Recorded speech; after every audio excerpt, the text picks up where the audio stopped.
Hello दोस्तों, कैसे हो। Welcome to your Aditya tuition classes. आइए दोस्तों, सेल का चैप्टर हमारा कंप्लीट हो गया है। ठीक है, अब हम लोग आज करेंगे उस पर कुछ MCQ based question. Okay, are you ready? ठीक है, आप लोग रेडी हैं? चलिए तो आइए देखते हैं। पहला क्वेश्चन हम लोग देखेंगे। आज के सेशन का पहला क्वेश्चन क्या है कि living part of cell is called. Cell के लिविंग पार्ट को क्या कहते हैं? सेल वॉल कहते हैं, सेल सैप कहते हैं, प्रोटोप्लाज्म कहते हैं, या फिर साइटोप्लाज्म कहते हैं। तो सेल का जो लिविंग पार्ट होता है दोस्तों, वो हमारा प्रोटोप्लाज्म होता है। क्या होता है? प्रोटोप्लाज्म होता है। अगला क्वेश्चन देखते हैं। कह रहे हैं कि दूसरा क्वेश्चन हमारा है, दूसरा क्वेश्चन कह रहा है कि cell sap is found in. Cell sap निम्नलिखित में से किस में पाया जाता है?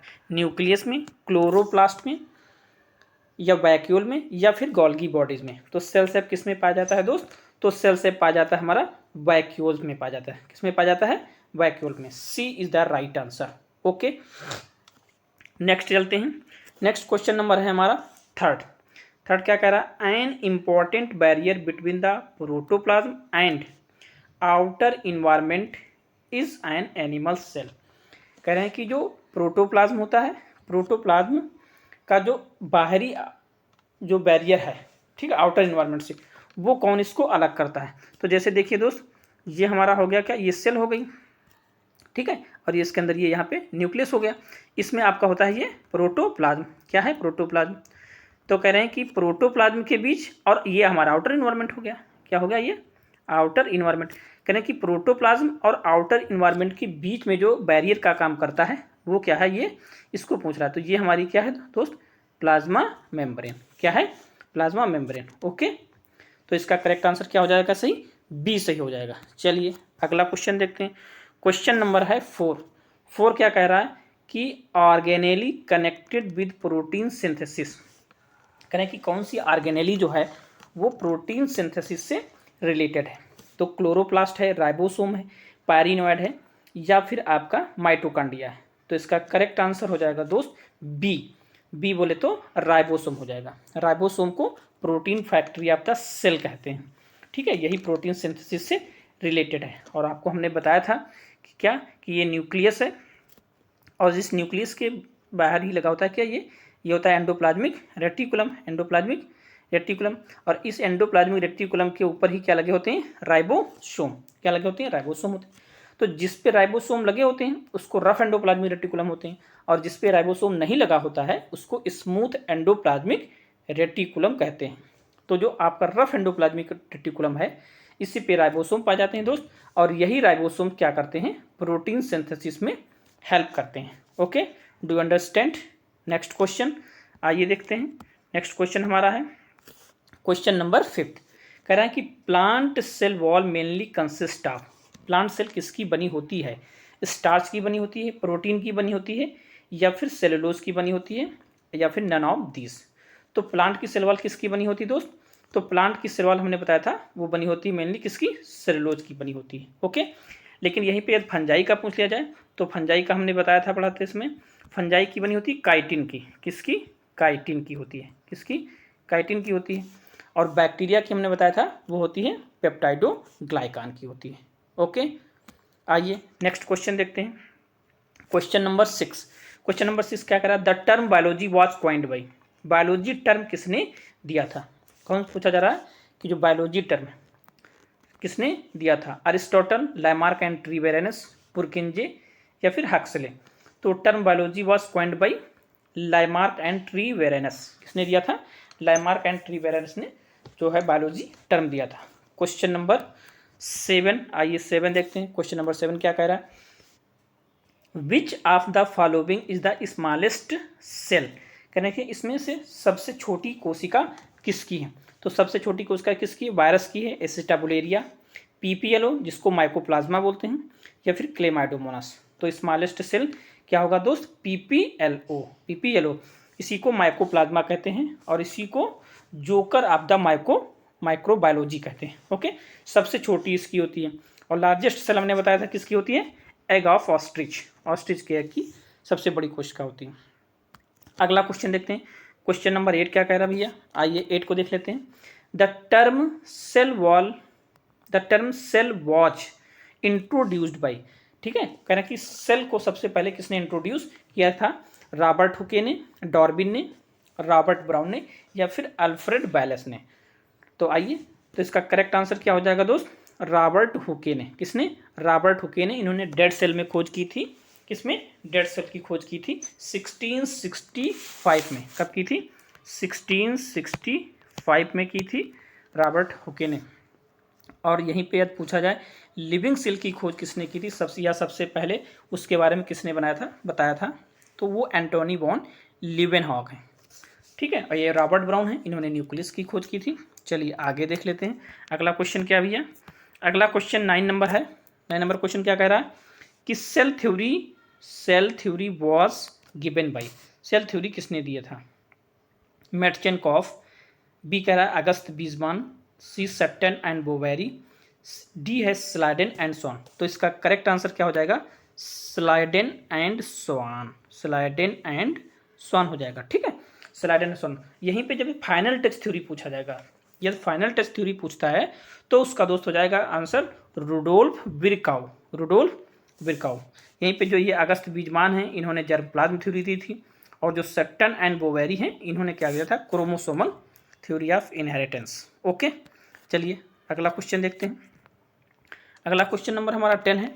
10 क्या कह रहा है, cell theory state that, cell theory क्या कहती है, ऑल सेल्स आर लविंग, ठीक है, all cells are living, all cells process nuclei, C है cell produced by mitosis and meiosis, और डी है cells are fundamental structural units of plants and animal. तो इसका करेक्ट आंसर क्या हो जाएगा दोस्त, करेक्ट आंसर हो जाएगा डी। क्या हो जाएगा, डी, क्या, कि cell are fundamental structural unit of plants and animal, क्योंकि जितने भी लिविंग ऑर्गेनिज्म हैं वो सभी सेल के बने होते हैं, लेकिन जो वायरस है वो एक्सेप्शन है, वायरस क्या है, एक्सेप्शन है। ओके, चलिए अगला क्वेश्चन देखते हैं। अगला क्वेश्चन है 11 नंबर। 11 नंबर क्या कह रहा है, ऑमनिस सेलुला ई सेलुला, मतलब all cells from arise pre existing cell. ये स्टेटमेंट किसका है, रॉबर्ट ब्राउन का है, रुडोल्फ विरकाउ का है, एमजे स्लाइडेन का है, या थियोडर सॉन का है। तो ये करेक्ट आंसर क्या होगा दोस्त इसका, रुडोल्फ विरकाउ ने ही कहा था ऑमनिस सेलुला ई सेलुला, मतलब जितनी भी सेल्स होती हैं वो अपनी प्री एग्जिस्टिंग सेल से ही अराइज होती हैं। ओके, और इन्होंने ही फाइनल टच सेल थ्योरी का दिया था। क्वेश्चन नंबर अगला देखते हैं। क्वेश्चन नंबर अगला क्या है, 12 नंबर क्वेश्चन क्या कह रहा है कि the cell theory is not applicable. अभी हमने आपको बताया था कि सेल थ्योरी इसमें से किस में अप्लाई नहीं होती है, किस पर लागू नहीं होती है, एल्गी हो गया, वायरसेस है, फंजाई है, या लाइकेन। तो किस में नहीं लागू होती है, वायरसेस में। हमने बताया था वायरस में लागू नहीं होती। वायरस जो है ये कनेक्टिंग लिंक है, किसके बीच का, लिविंग और नॉन लिविंग के बीच का कनेक्टिंग लिंक है, और ये एक्सेप्शन ऑफ सेल थ्योरी है। ओके, अगला question, question number 13 number question क्या कह रहा है, the main difference between animals and plant cell. कह रहे हैं कि प्लांट सेल में, एनिमल सेल में और प्लांट सेल में मेन डिफरेंस क्या है। फर्स्ट है plant cell like rigid cell wall, B animal cell like rigid cell wall, C plant cell process small vacuoles, D animal cell possess large vacuoles. तो इसका correct answer हो जाएगा दोस्त animal cell like rigid cell wall, ठीक है, animal में cell wall नहीं होती है। अगला क्वेश्चन, क्वेश्चन नंबर 14 क्या कह रहा है, क्वेश्चन नंबर 14 कह रहा है कि माइकोप्लाज्मा क्या है, ए यूकारियोटिक एंड यूनिसेलुलर है, B prokaryotic and unicellular, C eukaryotic and multicellular, D prokaryotic and multicellular. तो माइकोप्लाज्मा क्या है, माइकोप्लाज्मा प्रोकैरियोट में आता है, यूनिसेलुलर होता है, ठीक है। तो ये आंसर इसका करेक्ट हो जाएगा बी। क्या हो जाएगा, B is the right answer. Okay, अगला चलते हैं। क्वेश्चन नंबर 15 क्या कह रहा है, क्वेश्चन नंबर 15 कह रहा है the characteristic of blue green alga. Blue green algae का कैरेक्टरिस्टिक क्या है। फर्स्ट है डीएनए विदाउट स्टोन, बिल्कुल सही है, डीएनए विदाउट स्टोन होता है, डीएनए तो होता है लेकिन उसमें स्टोन नहीं होता है। एब्सेंस ऑफ न्यूक्लियर मेम्ब्रेन, बिल्कुल सही है, ये भी सही है, न्यूक्लियर मेम्ब्रेन भी नहीं होती है। सी है 70s राइबोसोम, बिल्कुल सही है, जितने भी प्रोकैरियोट्स होते हैं उसमें 70s राइबोसोम होता है। और जितने भी यूकैरियोट्स होते हैं उनमें एटीएस राइबोसोम होता है। ये हमने आपको जब डिफरेंस सिखाया था तो उसमें बताया था। और डी है ऑल ऑफ द अबव, तो इसका करेक्ट आंसर क्या हो जाएगा? D. Correct answer is D. Next question number है क्या आपका 16 कह रहा है the nuclear material in a bacterial cell is called. जो बैक्टीरिया का न्यूक्लियर मटेरियल है उसे क्या कहते हैं? सेलुलोज कहते हैं, न्यूक्लियॉइड कहते हैं, म्यूकोपेप्टाइड कहते हैं, या फिर म्यूजोसोम्स कहते हैं। तो दोस्त क्या कहते हैं? बैक्टीरिया का जो आपका न्यूक्लियर मटेरियल होता है उसे न्यूक्लियॉइड कहते हैं। B is the correct answer, B is the correct answer. और जो म्यूजोसोम्स होता है ये इसका क्या होता है?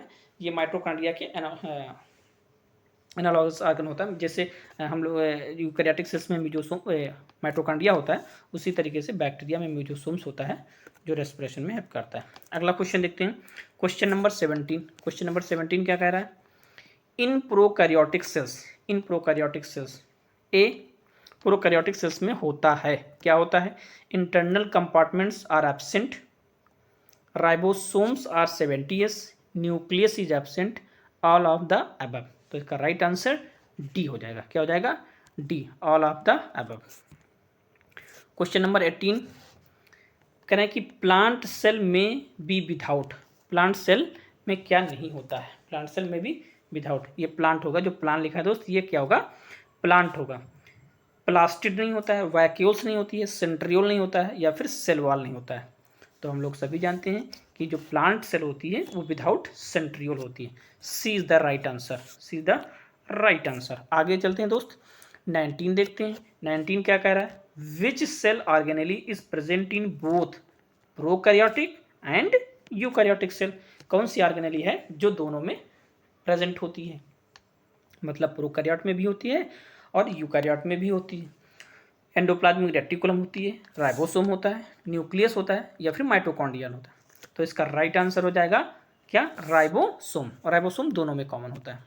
नेक्स्ट क्वेश्चन नंबर देखते हैं, आइए दोस्त, क्वेश्चन नंबर 20 क्या कह रहा है? The physical basis of life, किसे जीवन का भौतिक आधार कहते हैं? एक्टोप्लाज्म को कहते हैं, प्रोटोप्लाज्म को कहते हैं, न्यूक्लियोप्लाज्म को कहते हैं, या फिर एंडोप्लाज्म को कहते हैं। तो इसका राइट आंसर हो जाएगा दोस्त प्रोटोप्लाज्म। ठीक है, प्रोटोप्लाज्म को जीवन का भौतिक आधार कहते हैं, फिजिकल बेसिस ऑफ लाइफ। और ये किसने कहा था? ये पुरकिंजे ने कहा था, ध्यान रखिए दोस्त, किसने कहा था? पुरकिंजे ने कहा था। ओके, अगला क्वेश्चन देखते हैं। अगला क्वेश्चन हमारा है क्या? अगला क्वेश्चन कह रहा है डिक्टियोसोम्स वर डिस्कवर्ड बाई। डिक्टियोसोम को सबसे पहले किसने डिस्कवर किया था? यही वो डिक्टियोसोम है दोस्त जिसको क्या कहते हैं? गोल्गी बॉडी कहते हैं। प्लांट में इसको डिक्टियोसोम कहते हैं। ठीक है, और इसको गोल्गी अपरेटस भी कहते हैं, गोल्गी बॉडी भी कहते हैं, गोल्गी लाइपोकॉन्ड्रियन भी कहते हैं, इसको ट्रैफिक पुलिसमैन भी कहते हैं। कहना इसकी किसको डिस्कवर किया था इसको सबसे पहले? जे बोनर ने किया था, डी ब्रीज ने किया था, सी पोर्टर ने किया था, या सी गोल्गी ने किया था? तो इसका करेक्ट आंसर हो जाएगा दोस्त डी। क्या हो जाएगा? डी। सी बोले तो कैमिलियो गोल्गी ने किया था। डिक्टियोसोम की खोज सबसे पहले किसने की थी? कैमिलियो गोल्गी ने की थी, और 1898 में की थी। कब की थी? 1898 में की थी। और इसको सबसे पहले उल्लू की नर्व सेल में खोजा था। किस में खोजा था? आउल की, बोले तो उल्लू की नर्व सेल में इसको खोजा था। अगला क्वेश्चन देखते हैं। अगला क्वेश्चन नंबर हमारा है 22 क्या कह रहा है? द ल्यूकोप्लास्ट आर, ल्यूकोप्लास्ट कैसा होता है? कलरलेस, कलर्ड, सी ग्रीन है, और डी आपका रेड है। तो कैसा हो जाएगा दोस्त? हमने पढ़ा था, इसमें बताया था आपको कि जो प्लास्टिड होते हैं, क्या प्लास्टिड हमने बताया था? क्या प्लास्टिड होते हैं, 3 प्रकार के होते हैं। पहला क्या बताया था? क्लोरोप्लास्ट। क्या बताया था? क्लोरोप्लास्ट। फिर होता है आपका क्रोमोप्लास्ट, और फिर होता है आपका ल्यूकोप्लास्ट। तो जो क्लोरोप्लास्ट होता था ये ग्रीन होता था क्योंकि इसमें क्लोरोफिल पिगमेंट था। क्रोमोप्लास्ट में बताया था इसमें कैरोटीन होते हैं, जैंथोफिल होता है, इसके कारण इसका रंग आपका रेड, मतलब अलग अलग कलर्ड में होता है। ठीक है, ये फूड को या फ्रूट को कलर प्रोवाइड करता है। और जो ल्यूकोप्लास्ट बताया था ये कलरलेस होता है, ये ओनली वन क्या करता है? फूड का स्टोरेज करता है। क्या करता है? तो इसका करेक्ट आंसर हो जाएगा दोस्त ए हो जाएगा। क्या हो जाएगा? ए, कलरलेस होता है। क्वेश्चन नंबर 23 देखते हैं। क्वेश्चन नंबर 23 कह रहा है आपका the term protoplasm was first given by. आगे भी यह देखिए क्वेश्चन वही कि जो टर्म प्रोटोप्लाज्म है वो सबसे पहले किसने दिया था? रॉबर्ट हुके, रॉबर्ट ब्राउन, पुरकुंजे, या फिर नीरनबर्ग। तो इसका राइट आंसर हो जाएगा पुरकिंजे हो जाएगा। क्या हो जाएगा? पुरकिंजे। करेक्ट आंसर सी हो जाएगा। अगला देखते हैं क्वेश्चन नंबर 24 क्वेश्चन क्या कह रहा है कि ribosome are attached by endoplasmic reticulum, यानी कि जो राइबोसोम्स होते हैं वो एंडोप्लाज्मिक रेटिकुलम से कैसे अटैच होते हैं। तो हमने आपको बहुत अच्छे से बताया था, याद आपको ध्यान होगा, ठीक है। कैसे बताए थे आपको, कैसे अटैच होता है? तो क्या है, पहला ऑप्शन है RRNA, ठीक, बी है आपका tRNA, सी है हाइड्रोस्टैटिक रिएक्शन और डी है आपका राइबोफोरिन। तो जो राइबोसोम होते हैं दोस्त वो राइबोफोरिन से अटैच होते हैं, ठीक है, राइबोफोरिन से अटैच होते हैं। कौन? आपके राइबोसोम, ठीक है। इसमें जो आप RRNA देख रहे हैं, जो RRNA होता है ये मोस्ट स्टेबल RNA होता है। RRNA क्या होता है? मोस्ट स्टेबल RNA होता है। और जो tRNA होता है, इस tRNA को क्या, tRNA को स्मॉलेस्ट RNA कहते हैं। क्या कहते हैं? स्मॉलेस्ट RNA कहते हैं। ये सॉल्युबल RNA होता है। कैसा RNA होता है दोस्त? Soluble RNA। तो 24 का राइट आंसर क्या हो जाएगा? डी हो जाएगा। क्या हो जाएगा? डी। और आज के सेशन का लास्ट क्वेश्चन है टोनोप्लास्ट इनक्लोजेस। टोनोप्लास्ट किसका आवरण है, किसको इनक्लोज करती है? तो ए है साइटोप्लाज्म, बी है वैक्यूलर सैप और सेल सैप, सी माइटोकॉन्ड्रिया, डी न्यूक्लियस, ठीक है। तो इसका करेक्ट आंसर क्या हो जाएगा? करेक्ट आंसर इसका हो जाएगा दोस्त बी। क्या हो जाएगा? बी, वैक्यूलर सैप और सेल सैप। जो टोनोप्लास्ट होती है, जैसे ये वैक्यूल होगी, ये वैक्यूल होगी, तो जो बाहर की कवरिंग होती है वैक्यूल की, इसी को टोनोप्लास्ट कहते हैं। क्या कहते हैं? इसी को टोनोप्लास्ट कहते हैं। ओके दोस्त, तो आई होप, हम आशा करता हूँ कि आपको सेशन आज का अच्छा लगा होगा, ठीक है। और अच्छा लगा तो हमारे चैनल को सब्सक्राइब करिए दोस्त, और लाइक करिए, अपने दोस्तों में शेयर करिए। और फिर हम लोग मिलते हैं नेक्स्ट वीडियो में। नेक्स्ट वीडियो में आई होप आपकी टीथ की वीडियो आएगी, ठीक है दोस्त। तो हमें कमेंट करके जरूर बताइएगा वीडियो कैसा लगा।